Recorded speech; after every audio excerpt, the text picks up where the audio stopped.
Bem, amigos, voltamos para mais uma terça-feira, terça de animes, para comentar sobre o História e Yomi no Tsugai, dois animes que têm nos apresentado episódios interessantes, episódios emocionantes, principalmente na parte do História. A parte de emoção tem ficado bem cravado em História, porque o Will tem a sua capacidade de enfrentar os desafios e demonstrar para os magos que ele tem realmente a capacidade de estar ali com todos eles e enfrentar os desafios, enquanto que em Yomi no Tsugai, Yuru tem descoberto novas situações, novas coisas nesse mundo, que é curioso, muito tanto para ele como pra gente que tá assistindo.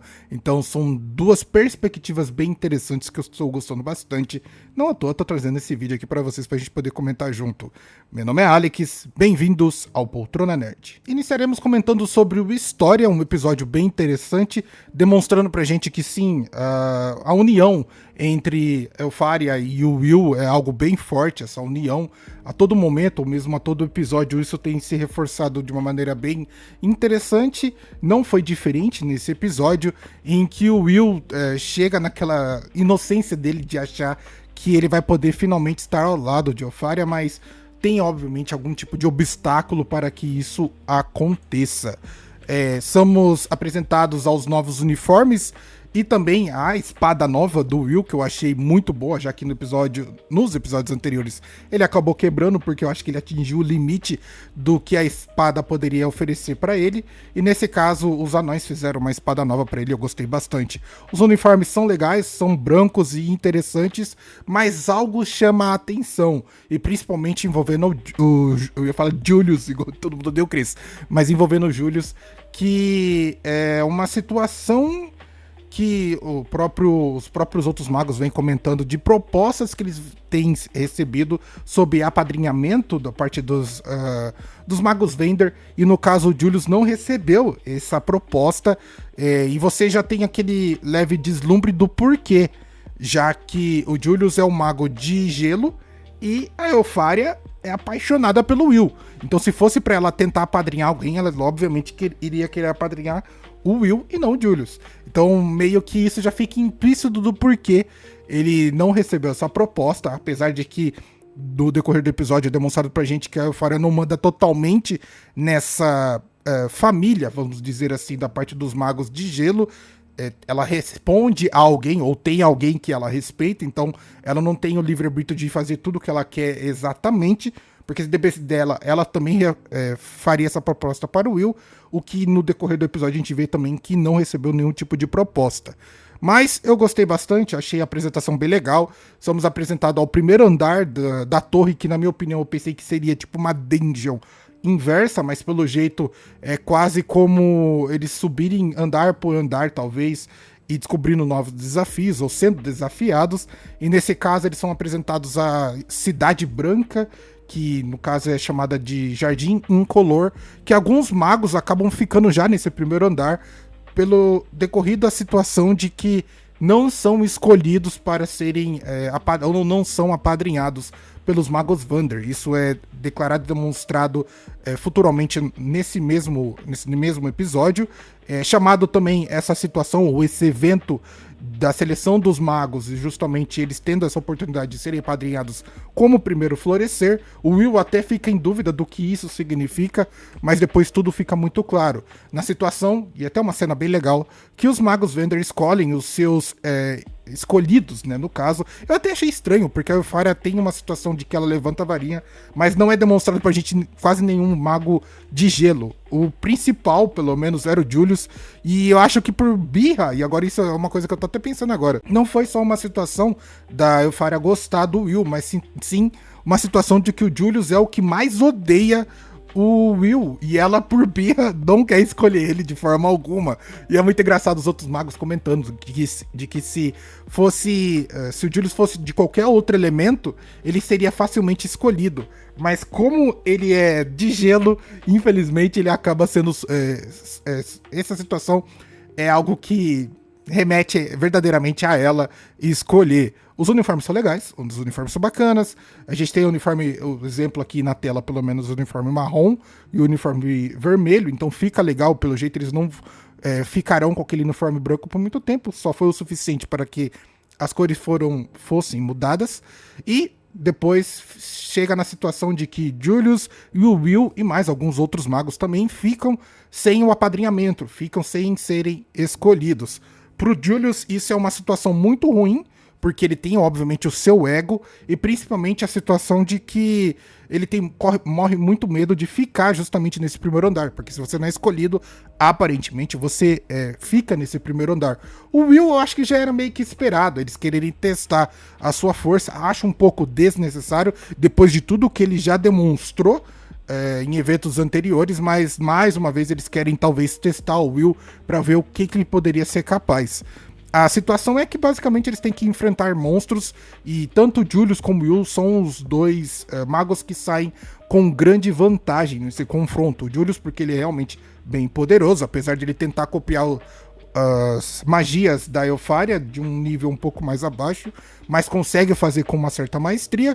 E o Will, obviamente, com o seu, assim, jeito monstruoso de ser. É até legal um momento que Julius fala: então, Elfaria, agora você pode ver que eu realmente sou capaz de entrar no seu grupo. E Elfaria só vira o rosto e fala, meio que demonstra que ela não quer escolher de forma alguma, e ele fica totalmente destruído, ao ponto de até jogar um projétil de gelo contra um monstro e acabar errando. Nessa cena a gente tá vendo o Will sendo assim overpowered, conseguindo destruir os monstros apenas com força e rapidez e perspicácia, que o Will é muito bom nisso.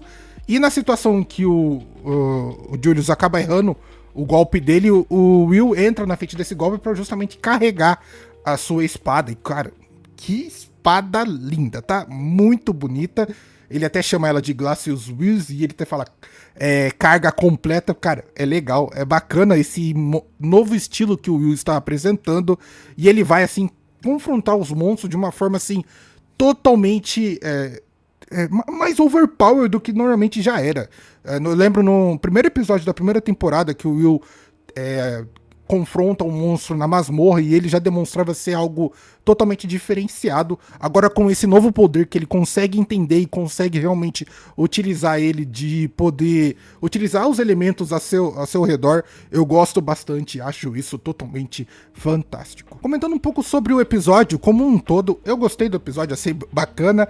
O problema do Julius, eu acho que foi algo que eu saquei logo no começo, quando eles começaram a comentar que eles tinham que ser apadrinhados pelos magos Vender. Eu falei, ferrou pro Julius, possivelmente ele não vai ser apadrinhado, porque justamente a Elfaria tem que tomar essa decisão e ela não vai querer apadrinhá-lo de forma alguma. A decisão dela praticamente é o Will. Eu pensava que seria por família ou por mago Vender, mas aparentemente eles podem selecionar mais de um, porque realmente são 50.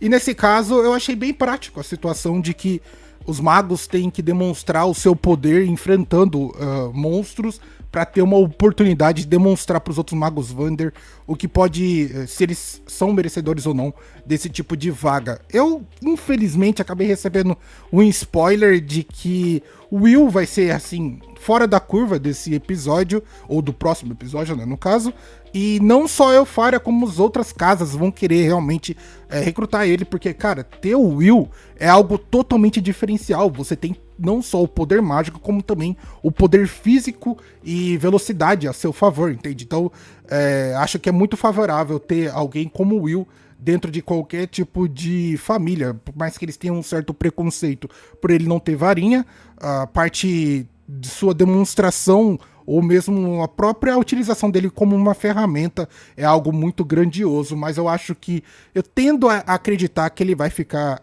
junto com a Elfaria mesmo, e eu espero também que o Julius consiga essa oportunidade, porque é um mago muito forte, muito bom, e eu acho que esse episódio já nos demonstrou coisas além da situação. Eu esperava mesmo que essa torre fosse justamente uma dungeon, ao contrário, em que os magos tivessem que enfrentar monstros e subir de nível, coisa parecida, mas a situação parece que eles vão ser meio que guiados mesmo a subir essa torre e ter realmente esse aprendizado e poder estar juntos com os magos Vander. Mas eu acho que muita coisa ainda tem a acontecer, muita coisa ainda não foi revelada, eu fico realmente esperançoso para os próximos episódios. Daremos sequência aqui agora a comentar um pouco sobre o episódio de Yomi no Tsugai. Cara, que episódio eletrizante. Enquanto o Yuru foi demonstrado pra gente, pelo menos, um pouco mais do convívio do Yuri com o seu pai e depois, posteriormente, um pouquinho com sua mãe. Também foi nos demonstrado o porquê que a Asa tem aquele poder e o que aconteceu com ela, já que ela disse no último episódio que ela acabou morrendo uma vez. Isso realmente ficou muito estranho. Cara, as semelhanças aqui com Fullmetal, assim, são claras, eu gosto bastante, acho bem interessante. Mas vamos comentar diretamente o que aconteceu no episódio, já que o Yuri tem o seu primeiro contato com o inimigo e ele descobre o que é aquele instinto ou situação assassina, que ele consegue ter isso dentro de si muito bem trabalhado. E talvez seja algo que ele sentiu e aprendeu com o seu próprio pai. A situação é bem legal e bem apresentada. A gente vê um pouco mais detalhado o que acontece realmente nesse episódio, o que aconteceu na vida do Yuri, justamente o quanto de participação ou mesmo o quanto o pai dele foi importante na vida dele, na sua criação. E foi interessante que essa situação que aconteceu com o Uro foi talvez um marco inicial para que os pais pudessem sair da vila e levar a Asa junto. Então, o pai do Yuri pede para que ele não conte para ninguém da ilha do que aconteceu, da vila, né, no caso. E aí depois a gente tem a demonstração da mãe e da Asa, do Yuri, a Asa, a irmã, né? E a mãe do Yuri. Eu gostei bastante, achei legal que a personalidade da irmã, desde pequena, é justamente a mesma coisa dela grande, já que ela teve um grande afastamento do seu irmão e teve uma apresentação inicial muito foda pra gente. Porém, a sua personalidade não mudou, acho que praticamente nada. Apenas uma situação igual. Ela disse que, infelizmente, ela teve que sujar as mãos. Ela foi colocada nesse mundo e não teve muito o que fazer em cima disso. A partir desse momento, a partir desse acontecimento, o pai do Yuri conversa com a mãe do Yuri e parece que eles tomam a decisão de saírem mesmo desse vilarejo, não podendo mais ficar ali. Talvez fosse um acontecimento que eles estavam tentando fugir disso, mas infelizmente acabou acontecendo. Ouço dizer também que talvez essa situação é marcada da fuga dos pais do Yuri e a Asa, porque se manter os dois juntos, possivelmente outros Tsugai ou outras pessoas de grande influência nesse mundo vão querer capturar eles e utilizar esse poder para o mal. Então talvez manter as duas crianças unidas não seja uma grande resposta. É verdadeiramente mais interessante talvez separá-las, deixar elas separadas para que, caso uma acabe sendo corrompida, não seja uma situação de você perder os dois trunfos ao mesmo tempo. Não sei, talvez seja esse tipo de racionalidade que os pais do Yuri tiveram nessa situação. Mas temos essa situação e a Asa finalmente fala que ela foi morta por um assassino de Higashimura. Eu acho que os nomes para mim vai ser bem complicado de gravar, mas vão ser bem importantes, porque vão ser praticamente confrontos de duas famílias, que são os Higashimura e os Kagemori. Higashimura é o pessoal da vila e os Kagemori são os pessoais que acolheram a Asa. Então serão talvez essas duas famílias as centrais desse confronto. Não tenho certeza se tem outras famílias envolvidas nesse mundo, possivelmente possam ter ou não, mas a gente sabe que tem pessoas que conseguem controlar Tsugai, além daqueles que são de Higashimura e de Kagemori. Pra mim vai ser bem difícil realmente gravar os nomes dessas duas famílias. Mas é bem legal, acho interessante, acho uma premissa bem fácil de poder entender, apesar dos nomes serem bem complicados, mas é legal. Então a Asa fala que ela foi acolhida pela família Kagemori, mas assim foi aquele momento em que os pais acabam sumindo. E ela meio que descreve o que aconteceu com ela, e aqui é Fullmetal, tá? Você já tem que entender que aqui é praticamente Fullmetal, porque isso aqui me lembra muito aquela situação do Ed, que ele tá do portal lá de poder confrontar a sua... Aquele seu eu interior, que no caso se denomina como alguém que comanda o limpo, ou se denomina Deus, e pode realmente fornecer a transfiguração, não sei se esse era o poder de Fullmetal, em que eles não precisavam mais utilizar símbolos e apenas realizar esse tipo de situação. Nesse caso, esse limbo é voltado para as pessoas que têm esse tipo de opção de poder ou não morrer. Então, até a criatura que ali vive fala pra Asa que ela acabou sendo morta no mundo dos vivos, né? Mas ela tem talvez uma segunda chance de poder ou não voltar à vida. Só que tem uma condição de que se ela escolhe voltar à vida, ela meio que vai permitir que um poder se una a ela, que no caso é o poder fornecido por essa entidade, que se denomina talvez, acho que como se fosse um anjo da morte ou coisa parecida. E aceitando esse poder, no caso da Asa, ela aceita o poder da quebra. Então é nos demonstrado o porquê que ela tem esse poder de quebra. E aí ela pode realmente retornar aos mundos dos vivos. Também é nos revelado que se o Yuru morrer, ele vai receber o poder do selo, caso ele escolha voltar, porque ele também tem a opção de querer morrer e continuar dessa pra melhor. São situações bem interessantes, talvez seja essa é a situação do porquê que a Asa usa aquele tampão de olho, porque se ela ficar com aquele exposto, esse tipo de poder vai ficar exalando dela, tá parecendo um pouco Bleach, né? Lembrou muito o Kenpachi, que se não usa o tampão de olho, o seu poder fica emanando. No caso dela, eu acho que é a mesma coisa, até ela conseguir controlar, ela vai utilizar aquele tampão de olho para justamente conter o seu poder e utilizar no momento ou na situação que for mais conveniente para ela. Eu acho que o que foi talvez um pouco de quebra de expectativa da minha parte foi a chegada do Deira na mansão, porque eu esperava que ele realmente chegasse quebrando tudo, que ele chegasse ou quebrando tudo, ou de um jeito tão stealth que ninguém percebesse ele conseguisse falar com o Yuru sem ninguém saber. Mas ele tomou talvez a atitude que eu menos esperava, que é chegar literalmente na porta da mansão e falar: opa, aqui eu sou o Ryu Tadeira, já chega se apresentando e falando que veio buscar o Yuru, sabe? Então, sem segredo nenhum, talvez tenha algum tipo de relacionamento entre as famílias que acaba sendo um pouco mais político do que verdadeiramente um confronto às cegas, porque eu já havia dito no vídeo anterior que o Sildeira chegasse ali, o Jin iria partir para cima dele sem pestanejar, e não foi o que aconteceu, né? Apesar de que o próprio Yuru percebeu a intenção assassina vinda do próprio Jin, que ele queria a todo momento socar ou mesmo matar o Deira, o próprio líder da família Kagemori queria fazer a mesma coisa, e isso eu achei bem interessante, que eles, por respeito talvez da situação da junção dos irmãos, tanto do Yuru como da Asa, eles não se mataram, mas é óbvio que a presença do Deira ali naquela situação não era tão, assim, receptível como as aparências demonstraram. Em um determinado momento, a da esquerda até fala para o Yuru que um dos gêmeos escolheu não voltar à vida. E esse momento foi marcado pela situação do Yuru questionando o Deira, do porquê que ele não falou pro Yuru que ele poderia morrer uma vez e receber esse poder. O Yuru até pergunta se meio desconfiado, mas o Deira, cara, dá uma explicação muito simples e muito boa, na minha opinião, que ele fala que não comentou isso com o Yuru, ou não revelou isso pro Yuru, porque o Yuru poderia ser muito leviano com sua vida e escolher morrer independente da situação, ou mesmo dar a sua vida para salvar a sua irmã a todo custo, sabe?